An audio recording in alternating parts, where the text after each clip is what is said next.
just when you thought we had reached its final form.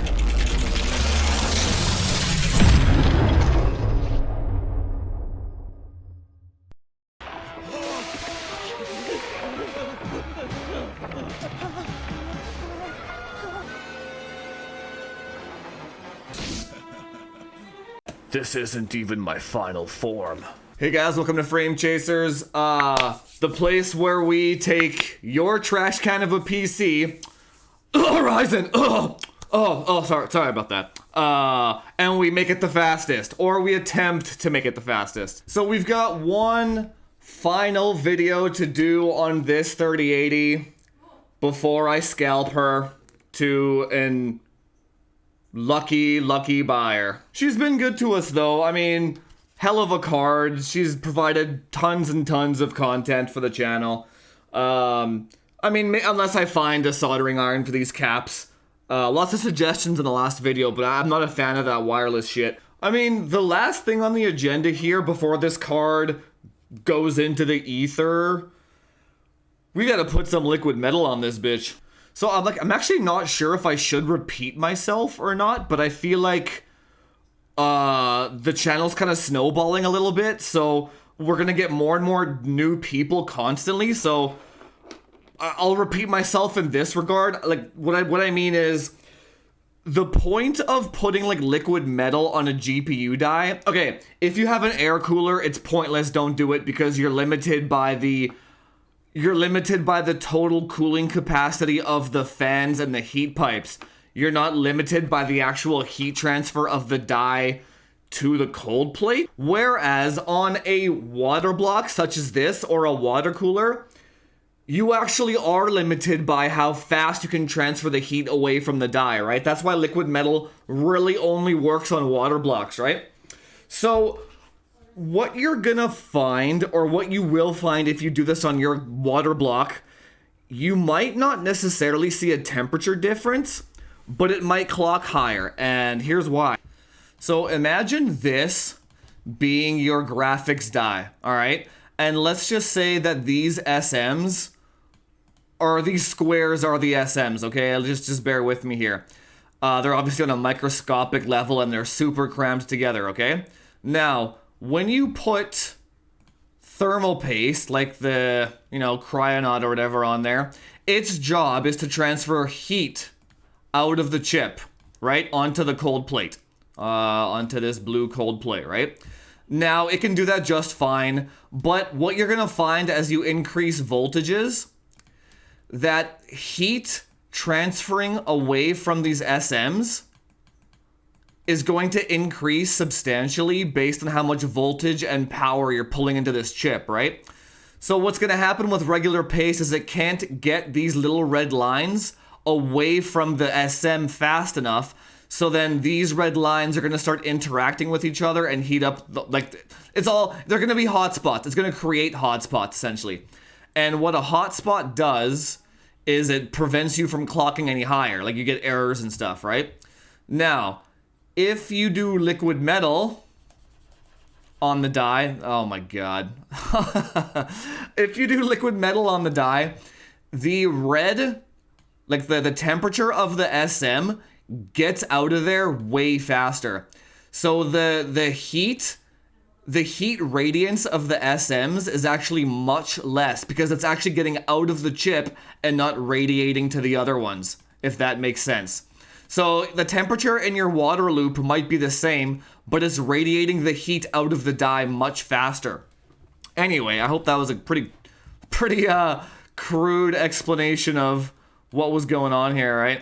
So I'm going to show you two parts to this video. Part A, I'm going to show you how to do it safely. You probably really shouldn't do this. This is really for like the only most extreme frame chasers, okay? But I'll show you how to do it safely.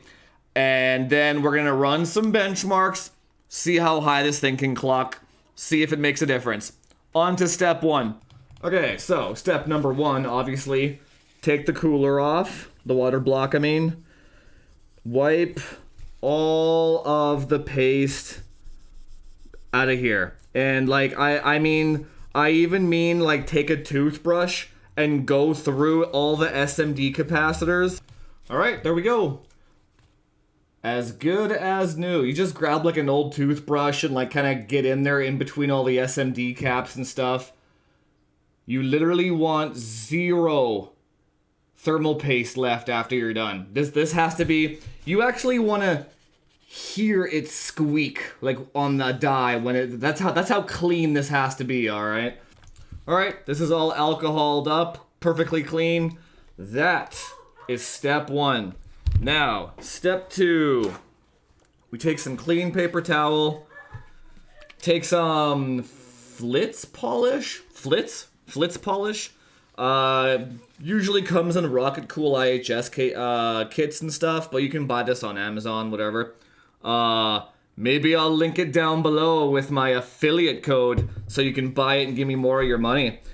You take this stuff, you rub it on,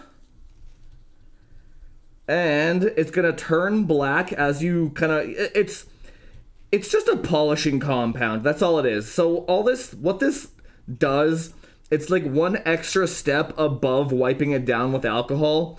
It kind of removes the top layer of oxidization. And what this allows is the liquid metal to really bite in. Like it'll flow really nicely on the actual cold plate. So it's I like doing it. It makes working with liquid metal a lot easier. It's less like it's not like you're gonna push the liquid metal to one side and then it all like flows over there because the contact is like trash. You know what I mean? This makes it really easy to work with. Step 3. You can use clear nail polish. It has to be, I don't know what the term, not non-conductive, non-corrosive nail polish. But you can just buy this premium acrylic conformal coating. I got this off Amazon as well. I use this for all my liquid metal jobs. So you grab this little brush that it comes with, or like a nail polish brush or whatever.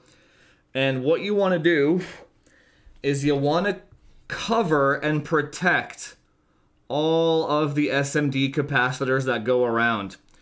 The reason for this is if you leak liquid metal on these, say bye-bye to your GPU, my friend. Say bye-bye. You don't have to like brush it on. I kind of like dab it on. Do like a little bit of a thick coat. That way I make sure I get the entire thing covered. I'll show you after I'm done here. But it's really easy. This is not rocket science. Obviously you don't want to get the conformal coating on top of the die because then that's going to be a huge heat source, like a hotspot. Almost done here. And if you do a light coat or you check it over after and not all the SMDs are fully covered, you can always do a second coat after. It's not a big deal, right? Oh, see, I put too much on the end here. Just gonna brush it over. Spread it around. Spread it around. All right, step 4. I think we're on 4. Both surfaces are perfectly dry, freshly alcohol wiped. No dust, nothing like that. Let us get the liquid metal. Now, applying this stuff can be a little tricky. I suggest you test it on something you don't care about first because it doesn't apply like regular paste. It's like weird in how it spreads. Okay, I like if you use Conductinaut, it comes with a whole bunch of these like little like tips and shit. I don't use any of that stuff. Don't apply the fine tip and then like spray it all over your fucking PCB, you know what I mean? Like I just use the standard opening and just push it down. I'll do it over here so you can see it. Just a little glob. You gotta have really steady hands. Where's my glob? There it is. And just put it on the PCB. Simple as that. There you go. Start off with a little bit. Grab your Q-tip. Where's my Q-tip here? Here's my Q-tip. Just spread it around on the die first. Spread it around. And sometimes if it's not biting into the die, apply a little bit more pressure and it'll get there. There we go. Okay, there you go. The entire die is perfectly covered with the exact right amount. Yeah, it's gonna be. You can't really tell on camera, to be honest. Like it's not something that I can show you on camera exactly how much to put on, right? But just, you know, less when it comes to liquid metal, less is more. Put less before you put more. You know what I mean? And I'll show you how you can confirm whether you have enough or not, okay? Just start with less is more. All right. So that's the die. Let's get over to the cooler now. This is going to be much easier. A lot less anxiety prone, right? Here, that's some good lighting here. Okay. Same thing. Put a little glob on there. You don't need much. You need very, very, very little. There we go. And spread her around. All right. And you can kind of see the indent of where the cooler sits. So obviously you're not going to go all the way over here where the memory pads are, right? You only have to go as far as you need to. About here. So your cold plate will have indents in it from where it was before anyway. So you'll know exactly when to stop. Like when you don't have to go anymore. And you don't need as much on this side either. This side's goal is to just have it already there for the clamp to go down, right? Okay, step 5. Liquid metal here, like a healthy amount of liquid metal here. So it's kind of like shiny. Here, very little liquid metal, just so it's kind of cloudy. So when you if you flip this over and put it down, it's not gonna drip onto your PCB. That's a nightmare, you know what I mean? You need barely anything on here, right? So put these together and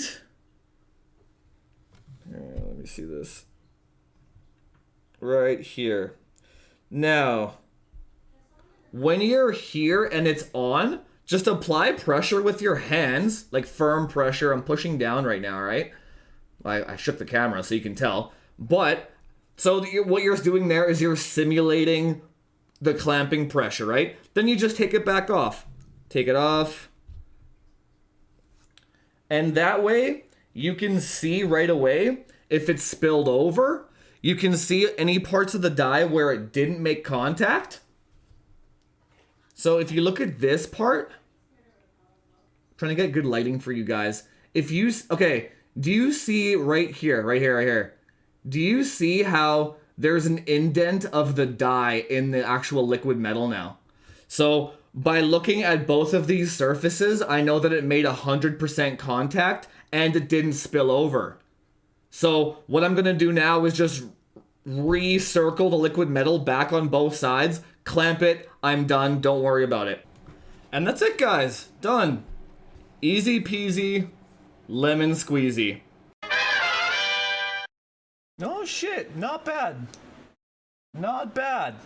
What is that? We went from 205 in Time Spy, 205, 220, two more bins. 2 more speed bins, we went up. 2235.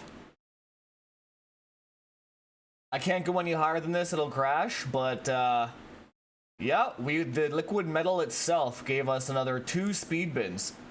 And dropped the temperatures by quite a bit. Went down to 2220. So one's, I guess because the temperature went up. So one speed bin with the temperature up. But yeah, one thing here, one thing there, it all adds up together, boys. It all adds up. Yeah, you know what the interesting thing is, though? Even though, so after the cap mod and the liquid metal mod, that was 1, 2, 3 bins. So we went up 45 megahertz overall after all the little mods. And the score is the same. So I would say that The 3080 doesn't scale past like 2200, maybe 2175-ish. I would assume that's a memory bandwidth thing. Alright, well, I guess, what did I even say about this? I guess the conclusion is, the conclusion for this 3080 overclocking series is if you have your 3080 at 2200 megahertz already, you don't really have to do anything else, because even if you clock higher, it's not going to perform any better. So we're hitting a bandwidth wall here at some point, you know what I mean? So, which begs the question of, like, you gotta be careful with how they market Big Navi and the 3080 Ti, right? Because the 3080 Ti has the rumored 20 gigabyte configuration, but the memory bandwidth is gonna be the same as the 3080. So in rasterized performance, you can't expect the 3080 Ti to perform much better than a power modded 3080. So a 3080 at 2200 megahertz is capping the bandwidth system out already in like a 4K scenario, like a time spy scenario, right? The 3080 Ti will be more for VRAM quantity and for ray tracing performance. Actually, it has more SMs for ray tracing, right? Big Navi, though, I don't know how that's going to scale. That, man, you got to be careful. If you see people marketing like 2.5 gigahertz and shit, like, we already know from the 5700 XT that if you go past like 1950 megahertz, you get nothing out of it. It's too bandwidth constrained, right? So, like, depending on how that infinity cache system works with clock speed, like, if Big Navi scales to 2.5, that would be really impressive, but I don't see that happening just because of what's happening here.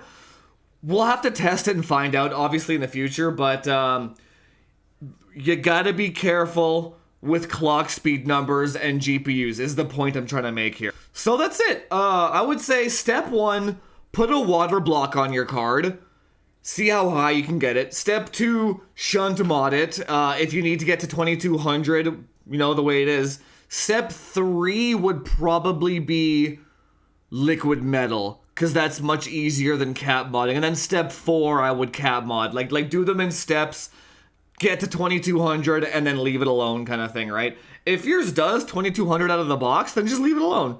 There's nothing to gain by doing any of this shit, right? Unless it's in 4K. Power modding in 4K has huge value, right? But other than that, that's about it. So, that's it for that part of the video. In other news, I do have a 5950X coming, so just, like, chill on that until I get it. I know there's probably a whole bunch of numbers. Literally every single tech tuber says the Ryzen system is faster. All I'm gonna say is look at the RAM speeds on all of those benchmarks and wait for mine. That's all I'm gonna say. And I'll also say I was right. 100% right. But on that note, what we'll do tomorrow on Twitch, Saturday morning, Saturday at lunchtime, Saturday morning, what we'll do is I'll have all the games pre-installed. I'll prep it for tomorrow, and then we'll pretty much go through every benchmark that we can find and bench it against my system, and I'll have the 3080 and the 3090 plugged in so we can kind of cycle through them, and then we'll see if my system loses to any of those numbers. And I've done about 4 of them so far, and my system is still about 10 to 15% ahead of the AMD benchmarks. Which is exactly what I said it would be. Like, you know what I mean? But I know that that's not going to be good enough for all the AMD fanboys that don't believe this shit is true, so I do have a 5950X coming.